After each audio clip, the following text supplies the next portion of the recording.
Maraming adlaw mga kasunog. Nais ko nga rin po palang batiin si Sir Ferdy Surya ng Ocean Link Warehouse dyan sa Tondo, Manila. Salamat sa inyong susuporta! Q!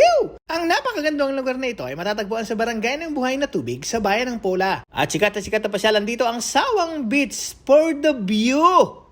At alam nyo ba, dito sa Buhay na Tubig, abay may mga mangisda na ang nahuhuli ay pitik kung tawagin. Anong masarap mong luto din eh?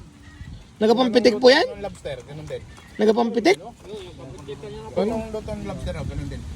Ah. One iron. Yan, Sprite lang yan, sir. Sprite bago agapan mo. Lutuin po muna sa Sprite. Tapos gata.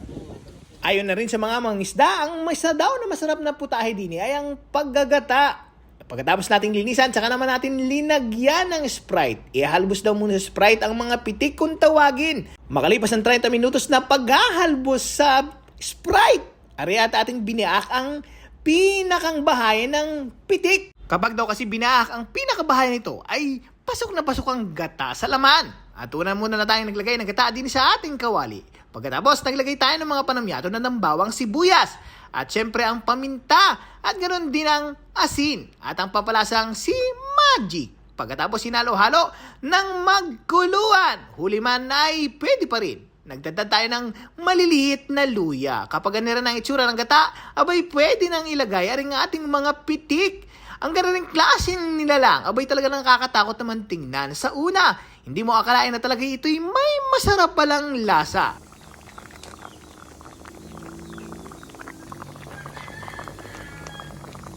Nagkakahalaga ng 200 ang 1 kilo ng pitik na ito kapag ikay direktang bumili sa mga isda din sa barangay ng Buhay na Tubig. Ang laman nito ay wala din naman pagkakaiba sa lobster. Talaga namang napakasarap at napakabinit ng laman ito. Pero paalala kaibigan, kung ikaw ay nag-maintenance, abay wag mong apakatuduhan. Naku! Sayang ang buhay, napakasarap mabuhay.